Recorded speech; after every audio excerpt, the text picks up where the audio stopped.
So students, next topic आता है हमारा अपॉइंटमेंट ऑफ जजेस। अब बात आती है भाई जजेस को अपॉइंट कैसे किया जाए। अब इसके अंदर भी एक बहुत लंबा चौड़ा प्रोसीजर चलता है। तो यहां पे कहता है कि द अपॉइंटमेंट ऑफ जजेस have never been free from political controversy. जो जजेस को हम अपॉइंट कर रहे हैं वो भी जो प्रोसीजर है वो पॉलिटिकल कंट्रोवर्सी से कोई अलग नहीं है, यानी इसके अंदर भी पॉलिटिकल कंट्रोवर्सी क्रिएट होती है।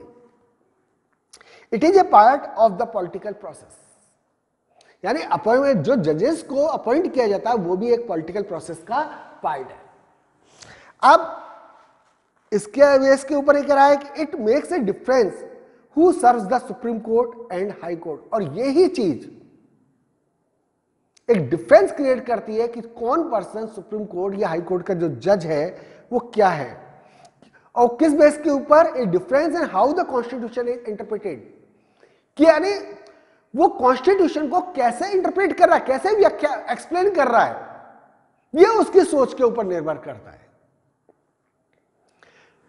तो ये एक इंपॉर्टेंट चीज क्रिएट होती है इस बेस के ऊपर, क्योंकि जो जज है ऑब्वियसली एक ह्यूमन बीइंग है, उसकी अपनी पॉलिटिकल फिलॉसफी है, उसकी हो सकता है अपनी पॉलिटिकल लॉयल्टी भी हो। तो किस तरह से वो कॉन्स्टिट्यूशन को एक्सप्लेन कर रहा है, किस तरह से वो जुडिशरी को कंट्रोल कर रहा है, अपने लेजिस्लेचर के साथ में किस तरह से इनेक्ट हो रहा है, ये सारी चीजें उसके ऊपर डिपेंड करती हैं। तो council of ministers, governors and chief minister and chief justice of India all influence the process of judicial appointment. अब इसके अंदर भी कौन कौन लोग इन्वॉल्व होते हैं, आपके काउंसिल ऑफ मिनिस्टर, जितने भी आपके मिनिस्टर्स हैं, governor, chief minister, chief justice of India जिसको सीजीआई कहते हैं, ये सब जुडिशियल अपॉइंटमेंट के अंदर, यानी जजेस को अपॉइंटमेंट जब किया जाता है तो उसके अंदर एक इंपॉर्टेंट रोल प्ले करते हैं। तो जनरली ये जो क्या बोलते हैं जज को अपॉइंट करने का जो काम है किसके थ्रू किया जाता है, सीजेआई के थ्रू किया जाता है। तो सीजेआई जो है is concern over the year convention and deployed where by the senior most जजेस of the Supreme Court was appointed as the chief justice of India. एक आम धारणा बन गई थी कि भाई सुप्रीम कोर्ट का आखिर में जो चीफ जस्टिस होगा वो कौन बनाएगा। बेटा बहुत बड़ी पोस्ट होती है चीफ जस्टिस। सुप्रीम कोर्ट के जज बहुत पावरफुल होते हैं, बहुत ज्यादा पावरफुल होते हैं। इवन देन इनके पास में इतनी पावर होती है कि ये रोड के ऊपर अगर बैठ करके अपनी चेयर भी लगा के बैठ जाए तो वहां पर भी अपनी जो अपील की सुनवाई कर सकते हैं। तो सीजेआई इसके उससे लगा लीजिए कि अपना जो प्रेसिडेंट है वो अपना रेजिग्नेशन अगर उसको देना पड़ेगा तो वो सीजेआई को देता है, और सीजेआई ही प्रेसिडेंट को एक उसकी ऑथ दिलाता है। तो यानी कितनी बड़ी पोस्ट है ये, उसके ऊपर इंपॉर्टेंस की बता रहा हूं मैं कि एक आम धारणा बन गई थी कि भाई जो सीजेआई जो बनेगा वो कौन बनेगा, जो सुप्रीम कोर्ट का सीनियर मोस्ट जज होगा वो बनेगा। लेकिन जो मैंने कहा कि इसका जो पॉलिटिकल, ये भी एक पॉलिटिकल प्रोसेस का पार्ट है। तो ये भी जो सिस्टम था यानी कन्वेंशन, ये भी बार बार तोड़ी गई। 2 बार तो हमारे इंडिया के ने एग्जांपल दिया है। Over the year a convention had developed where the senior most judges of the Supreme Court was appointed as the Chief Justice of India, कि वो अपॉइंट होंगे। लेकिन ये कह रहा है this convention was however broken twice, 2 बार इसको break किया गया। कब कब? एक तो 1973 का इसलिए एग्जांपल दिया जब चीफ जस्टिस थे इंडिया के एएन रॉय, वो अपने 3 सीनियर मोस्ट जजेस को सरपास करते हुए अपॉइंट किए गए थे। क्योंकि कंसल्टेंस किसके साथ किया जाएगा, काउंसिल ऑफ मिनिस्टर्स के साथ में, तो ऑब्वियसली उधर से उनका नाम प्रपोज हुआ, प्रेसिडेंट ने उनको करा। सेकंड 1975 के अंदर हुआ जब एमएच बेग, उन्होंने एचआर खन्ना को सरपास करते हुए उनको एज सीजेआई बनाया गया। द अदर जजेस of the Supreme Court and the High Court are appointed by the president after consulting the CJI. अब दूसरे जो जजेस हैं सुप्रीम कोर्ट के, हाई कोर्ट के, वो भी किसके थ्रू बनेंगे, सीजेआई के थ्रू। अब CJI chief justice of India appoint किसके थ्रू हो रहा है, काउंसिल ऑफ मिनिस्टर्स के कंसल्टेशन के बाद में अपॉइंट हो रहा है। तो दूसरे जो जजेस है सुप्रीम कोर्ट के, हाई कोर्ट के, वो उनको अपॉइंट कौन करेगा? प्रेसिडेंट करेगा। किसके एडवाइस के ऊपर? सीजेआई के एडवाइस के ऊपर। तो this in fact means that the final decision in matters of appointment rested with the council of minister. यानी इसका मतलब सीधा सीधा क्या हुआ कि जो फाइनल डिसीजन है जजेस को अपॉइंट करने का, वो किसके अंडर कंट्रोल में है? काउंसिल ऑफ मिनिस्टर्स के अंडर कंट्रोल में है। तो what then was the status of the consultation with the chief justice? तो चीफ जस्टिस का मतलब ही क्या है, उसका महत्व क्या है ना? तो अब ये इस चीज की अगर हम बात करें तो this matter came up before the Supreme court again and again. 1982 से 1998 तक कई बार सुप्रीम कोर्ट के सामने आया कि, और मेन जो चीज रखी गई कि भाई सुप्रीम कोर्ट के जजेस के अंदर पॉलिटिकल प्रेशर ना हो। तो initially the court felt that role of the chief justice was purely consultative. तो शुरुआत में कोर्ट ने फील किया कि जो चीफ जस्टिस का जो रोल है वह बिल्कुल क्या होना चाहिए? कंसल्टेटिव होना चाहिए, यानी उसके कंसल्ट के बेस के ऊपर ही उनको अपॉइंट किया जाना चाहिए। कई सारी प्रोसेस ये चलते रहे। तो उसके अंदर फिर फाइनल हुआ कि supreme court has suggested that the chief justice should recommended names of a person to be appointed in consultation with 4 senior most judges of the court। अब इसके अंदर उसने कहा कि सजेस्ट किया सीजेआई ने कि जो सुप्रीम कोर्ट के जजेस है वो जो 4 दूसरे सीनियर मोस्ट जजेस है उनके साथ में कंसल्ट करके उनको नाम रिकमेंड किया जाएगा। तो thus the Supreme Court has established the principle of collegiality in making recommendation for appointment। तो इस तरह से जो सुप्रीम कोर्ट हैज एस्टैब्लिश्ड एक कॉलेजियलिटी का, यानी एक्सपेक्टेशन के बोल सकते हैं, रिकमेंडेशन कह सकते हैं, ये प्रिंसिपल उन्होंने अपॉइंट किया, यानी उसको उन्होंने एस्टैब्लिश किया। अब आता है हमारा रिमूवल ऑफ जजेस। भाई रिमूव आप जज को किस बेसिस के ऊपर कर सकते हैं? तो रिमूवल ऑफ द जजेस of the Supreme Court and the High court is also extremely difficult. जो मैंने पहले ही बताया, अपॉइंट करना जितना आसान है या जितना डिफिकल्ट है, उससे ज्यादा डिफिकल्ट सुप्रीम कोर्ट के या हाई कोर्ट के जजेस को हटाना है। A judge of the Supreme Court or High Court can be removed only on the grounds of proven or incapacity। अगर वो उसके पास में कैपेसिटी नहीं है, उसका मिसबिहेव है, व्यवहार अच्छा नहीं है, तो उस बेसिस के ऊपर उन जजेस को हटाया जा सकता है। A motion containing the charges against the judges must be approved by the special majority in both the house of the parliament। अब आप सुप्रीम कोर्ट को हटाने की बात करते हैं या जजेस को हटाने की बात करें हम, तो उसको हटाने के लिए पार्लियामेंट के अंदर वो बिल या प्रपोजल स्पेशल मेजॉरिटी के साथ में पास होना चाहिए। अब स्पेशल मेजॉरिटी क्या होगी? यानी उसके दोनों हाउसेस के अंदर 2/3 मेजॉरिटी से वो प्रपोजल पास होना चाहिए और उसके ऊपर चार्ज प्रूव हो जाते हैं। तो while in making appointment the executive play a crucial role,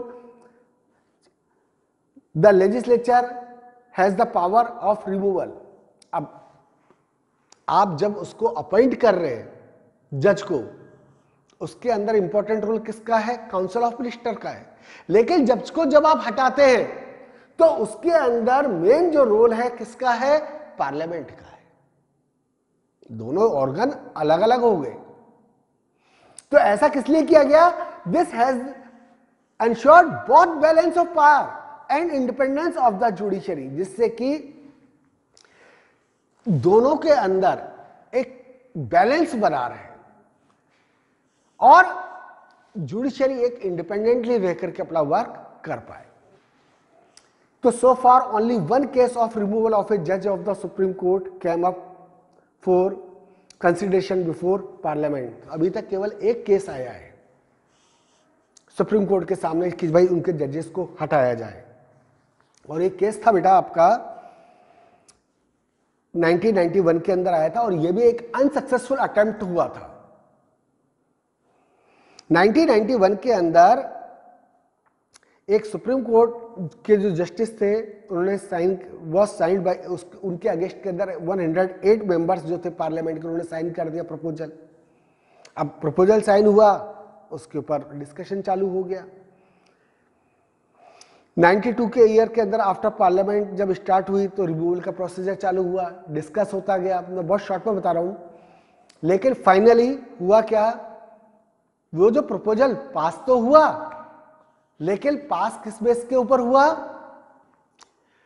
वहां पर पार्लियामेंट के अंदर 2/3 जो प्रेजेंट मेंबर थे, उन प्रेजेंट मेंबर ने 2/3 मेजोरिटी से उसको पास कर दिया था, लेकिन टोटल जो मेंबर थे उससे मोर देन हाफ जो होना चाहिए था वो पास नहीं हो पाया था। क्यों नहीं हो पाया था? क्योंकि कांग्रेस के जो मेंबर्स थे उन्होंने पार्लियामेंट का बॉयकॉट कर दिया था। तो केस तो आया, लेकिन वो जो अटेम्प्ट हुआ वो एक अनसक्सेसफुल अटेम्प्ट हुआ था। अब हम बात करते हैं भाई जुडिशरी का स्ट्रक्चर क्या है।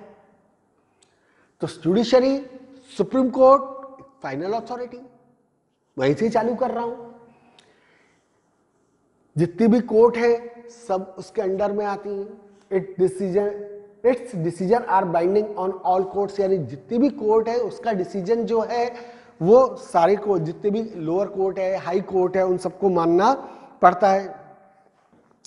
कैन ट्रांसफर जजेस of high court, high Court के जजेस का ट्रांसफर वो कर सकती है। किसी भी केस को can transfer cases from one high court to another, अगर उसको लगता है कि भाई पर्टिकुलर इस हाई कोर्ट की कंपेयर में दूसरे हाई कोर्ट में अगर केस चलना चाहिए तो वहां पर भी वो चल सकता है। अब सेकंड आता है उसका जस्ट लोअर जो में है वो high court can hear appeal from lower court, की अपील के ऊपर सुनवाई कर सकती है। Can issue writ for restoring fundamental rights, जो पब्लिक के जो फंडामेंटल राइट्स हैं उनको बहाल करने के लिए रिट जारी कर सकती है। Can deal with cases with in the जुडिक्शन of state, जो स्टेट का अंदर राइट्स के अंदर जो भी मतलब केसेज आते हैं उन केसेस की सुनवाई भी वो कर सकती है। Exercise superintendence and control over courts below it, उसके अंडर में जो भी कोर्ट आती हैं उनका जो सुपरविजन करने का काम, उनके ऊपर कंट्रोल बनाए रखने का काम, ये काम हाई कोर्ट का होता है। Next is district court. अब district court deals with cases arising in the district, जितने भी डिस्ट्रिक्ट के अंदर जो केसेज आते हैं, मुकदमे आते हैं, उनके ऊपर सुनवाई कर सकती है। Consider appeal on decision given by the lower court, आपके जो डिस्ट्रिक्ट कोर्ट है उससे भी नीचे जो सबऑर्डिनेट कोर्ट्स होती है, लोअर कोर्ट है, उनके डिसीजन की सुनवाई भी वो कर सकती है।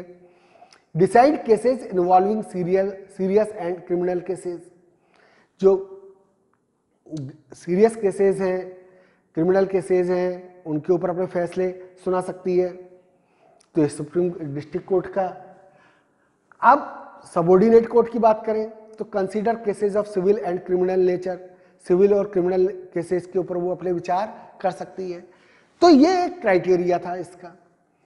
अब बात आती है हमारी next one is jurisdiction of the Supreme court, यानी इसका कार्यक्षेत्र क्या है। तो उसके बेस के ऊपर जो जुरिडिक्शन का उसने बताया कि अलग अलग तरह के जो इसके पास पावर्स है, ओरिजिनल, एप्लेटाइट, एडवाइजरी, रेट,